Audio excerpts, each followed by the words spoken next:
Ysabel's like the strongest, most amazing kid I know.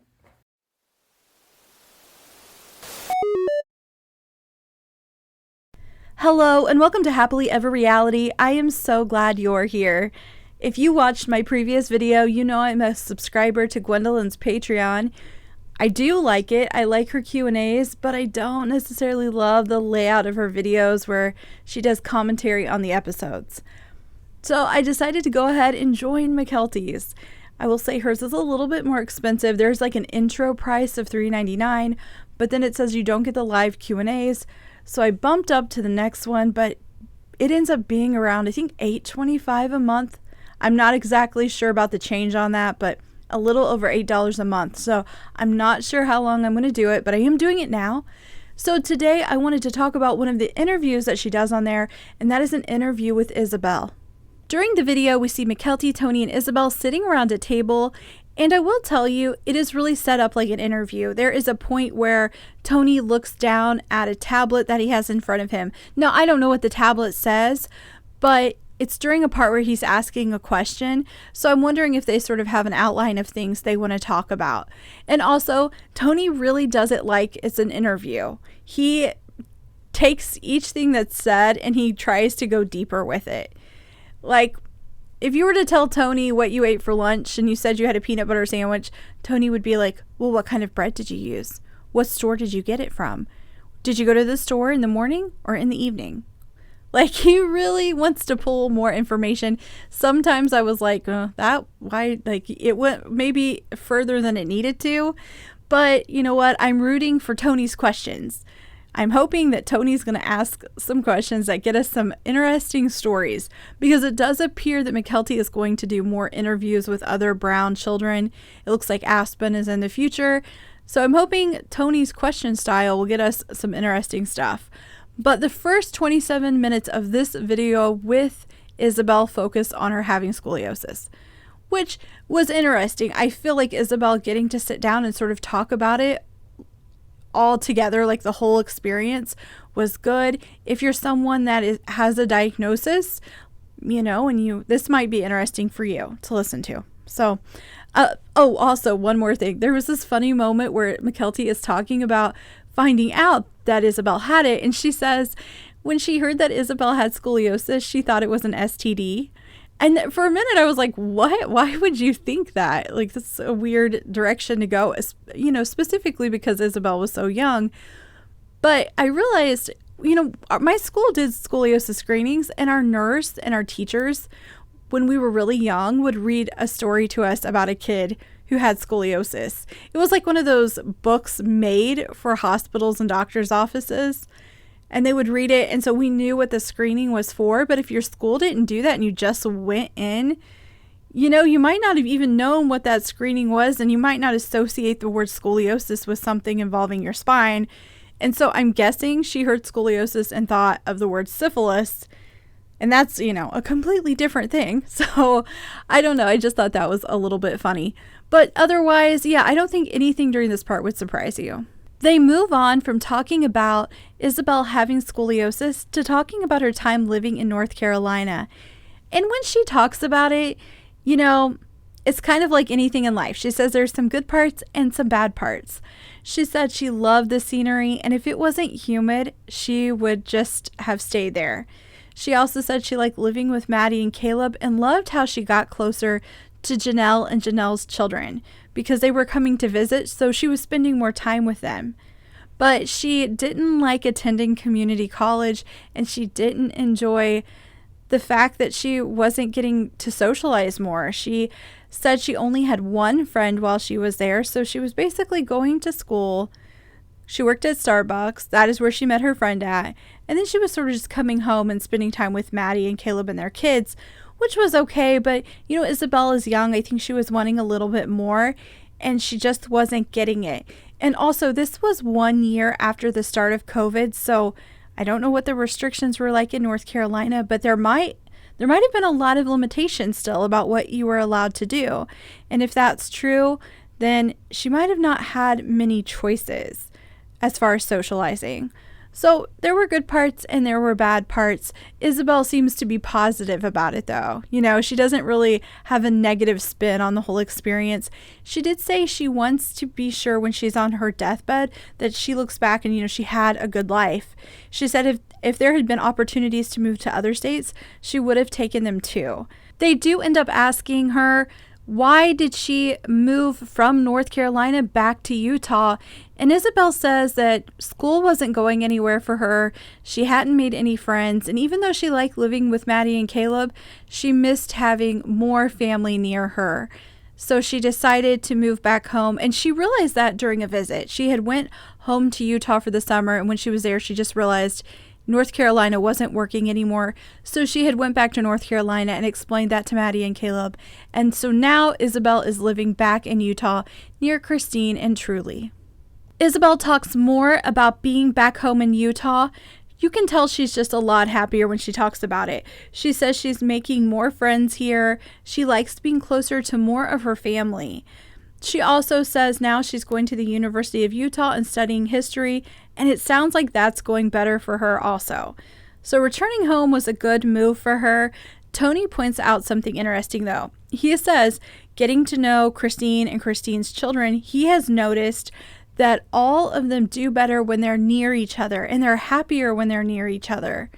And I think as a viewer, you can pick up on that. These kids are close, at least most of them are, not all of them. We know there's a few issues there, but I think Truly and Ysabel and Gwen, they seem to all get along really well and get along with Christine well. So there is a real closeness there. So I'm happy she had the experience in North Carolina and she's back in Utah. I think it all was good. I think you have to do that. You have to go out and try something new. And then if it doesn't work, it's okay to come home. Mykelti ends up walking away to take care of the babies, and that leaves Tony and Ysabel sitting at the table. We find out a little bit more about their personalities here. Ysabel shares that she likes learning about the Renaissance era, as well as learning about European and South American history. And Tony says he likes learning about specific historical things. So he talks about, there's that conspiracy theory that Hitler didn't die in Europe, but that there's a possibility he made it all the way to Argentina. So Tony really likes those conspiracy documentaries, which if you've never watched any of those, they can be kind of interesting. So he's into that angle. So they talk about that a bit back and forth before Mykelti comes back, and then they start talking about polygamy. Tony just comes right out and asks Ysabel, are you going to marry a man that has 3 other wives, or would you do that? And she says, absolutely not. It's clear that Ysabel knows polygamy is not for her. She says that she's happy she grew up close to her siblings, and she does think that it takes a village to raise children, but when you're looking for a village, you should choose a different cult. So she is referring to the polygamous community as being a cult, that this isn't a good system for raising children. But it does seem like she likes that closeness that she has with her siblings. Ysabel ends up saying something really insightful, and I can't help but think she might have got this from watching Kody and Christine. She says, I don't want to think that someone I married had to look for something in someone else because they couldn't find that in me. Ysabel goes further and she says if she was in a polygamous relationship, she would wonder, why doesn't she have everything that her partner needs? Why does he have to look elsewhere? Yet that person is providing everything she needs. And I'm like, she is such a smart young woman. She is able to see what we all see from the outside. It's not fair. Not everyone is getting their needs met. Not really. When Kody was leaving to spend time with other people, that might have been okay for a while, but there were times those wives and those kids needed him present, and it wasn't possible. And specifically when you realize Kody was choosing to not spend time with him, it wasn't fair. It just adds an additional layer. But I'm going to go as far as saying, I think even if it is divided up fairly, it's just not successful when there's 4 wives. That's too many wives to have and be there the way you need to be. So I just thought it was very insightful of her. She's such a smart young woman. I really enjoy listening to Ysabel talk. So the end of this is where it really kind of gets into the stuff I think a lot of us are wanting to know about. And they talk about the divorce, and they talk about Ysabel's relationships with the other moms. And you can tell it's hard for her to talk about. It seems like holds back a little bit. I think she doesn't know what she wants to say publicly yet. She says that, of course, Christina is 100% her mom, and then Janelle, but there was a wall put up between her and Robin, and she says that she doesn't know who did it, but there just felt like there was a wall there after the divorce. And it's weird because then she kind of skips Mary, and Tony's like, you forgot one of the moms, and she's like, oh, Mary. She says that they haven't talked in a really, really long time, and so there's just nothing there. And she says there was a time they were close when she was a lot younger, but it just sort of drifted apart. So she doesn't have anything specifically negative to say about Mary. It's more that just it kind of fizzled. That is so weird to me to talk about because all of these women were supposed to be mother figures to the children, right? Like they're all one big family and they all care for all the kids. One of the moms just fizzled away and one of the moms has a wall up. I don't think it's surprising to hear any of that, but I do think it's just proof that it wasn't working for a long time before. Because Mary and Robin should have been close to these kids if they were living as a family, and they're not. And that just doesn't happen overnight, not typically. So it's just more proof that this was not working for a long time. But none of that surprises me, and I'm sure it doesn't surprise you either. At the end, there is a Q&A, and the questions have been submitted from subscribers to Mykelti and Tony's Patreon. The very first question to Ysabel is, how did you feel about your dad not attending the surgery when he ended up doing so many other things? Immediately, you can tell she's, this question has made her a little bit uncomfortable. Tony tells her she doesn't have to answer. They are very clear, like, if she's uncomfortable, she doesn't have to answer. She says that it made her feel sad. You can tell she's about to cry, but she really keeps it short and simple. It made her feel sad, but she's not going to dwell in the past. And all I kept thinking when she said was, she said, I'm not going to dwell in the past, was, well, Kody should be relieved. She's not going to turn into a bitter old housewife. You're not going to become a bitter old housewife? No. Because your daddy didn't do this for you? That still makes me absolutely furious that he said that. So I don't want anyone to think I agreed with him or thought it was okay. I think he is such an awful person. And to say that to her, but like that was what Kody was worried about, was whether or not she would hold a grudge and be angry. My thing is, she is letting it go for herself because I'm sure she doesn't want to just keep reliving it. But it's clear emotionally, it's still there and it still hurts. So yeah, Kody, you're not off the hook, at least not with all of us, not all the viewers. We are going to remember what you did and how you did it, and now it's on Hulu and Discovery Plus and all over YouTube forever. We're going to remember that you were the worst. So they keep talking, and there ends up being a question about how is Kody as a grandpa. And of course, Ysabel can't actually answer that question, but Tony and Mykelti do, and they say that he's really good. Mykelti says he's better as a grandpa than a dad, and he's very nurturing, and he's very attentive. So this made me think of something that a few of you have commented about, and that is whether or not Mykelti and Tony, specifically Mykelti, will be honest about how Kody is. Like, a lot of times you see Mykelti stick up for Robin, and you see her, sticking up for her dad, or at least that is kind of the feeling you get. She's going to side with them a little bit more than maybe some of the other children will. I'm not sold on that idea yet. I want to believe that she's going to be honest and truthful, but it did make me wonder. I started to wonder, are we going to hear what really happened, or is she just going to try to smooth things over for her dad because it's going to go so badly. It is going so badly. It's all going so badly for Kody. There's a part of me that wonders if she's going to try to protect him a little bit. I'm not going to talk about all of the questions that are asked, but there was one that was interesting. The question asked Ysabel about the time she moved in with Mary, and I'm like, hold on, Ysabel moved in with Mary? I must have forgotten that episode, or it wasn't, something that really stood out for me. But if any of you watched it and thought there was a time where Brianna and Ysabel moved in with Mary, that is not what happened. Ysabel said that they took their suitcases over to Mary's house, and there was like a kid's room with a trundle bed, and they were supposed to stay there for a little while, but not really a move-in. But she didn't even make it like through the weekend. She ended up getting scared and wanted to go home.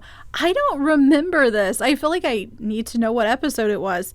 But did they imply that she was going to live there on the show? I'm going to have to go back and look and find out. But if you guys know, leave it in the comments. But Ysabel is telling us no way. She just stayed for one night. There is some more chit chat and more questions. I'm not going to go into all of it. If you want to see it, I would recommend going and subscribing to her Patreon. The lowest package is $3.99. So you could always jump in there and, see if you're liking what she's putting out. I will tell you, when it comes to watching them, I prefer Mykelti's format where we're actually just seeing people talk over watching Gwendolyn watch the show and make comments, because I'm just not the type of person that's going to open up another window or turn on my TV and play along and watch a whole show as she just makes sort of random comments about it. I almost wish she would watch it and then have her own notes and just discuss it with us. So yeah, I prefer Mykelti's format. But I will be interested in seeing how Mykelti talks about Robin and Kody. There have been a lot of comments on my channel that, she's just going to talk highly about them and try to smooth things over and talk good about Kody. So we'll see. We'll see what she does. Right now, when she's interviewing other people, I felt like Ysabel was giving honest answers. There was one point where she said, in polygamy, there ends up being too many kids and not enough time. That's a very honest answer about their situation. So it'll be interesting to see what Mykelti actually says when she's talking about it herself. Another thing I have noticed is the more we see Tony, the more I like him. There was a time when I would watch the show and I was kind of like in the middle. There would be times I'd be like, I don't know if I really like Tony that well. I don't know. Like, he didn't come off wonderfully when he was first brought onto the show, when he was first with Mykelti. There was something about him that just wasn't sure about, but seeing him more now, I really like him. During the interviews, I thought he was very kind to Ysabel. He seems to be wonderful with Mykelti and their kids. So I actually like Tony more after watching this. So I guess that's good for him, right? And their pocketbooks, because I do think people are going to subscribe if they keep interviewing the other kids and doing these sort of videos. So that will be interesting to see how that works out for them in the long run. If you have watched any of the videos that the Brown kids have put out, let me know. Let me know what you think about Mykelti's video. And if you haven't already, go ahead, click like and subscribe, and come back to Happily Ever Reality to hear more about the Browns, Sister Wives, and all your other favorite reality TV shows.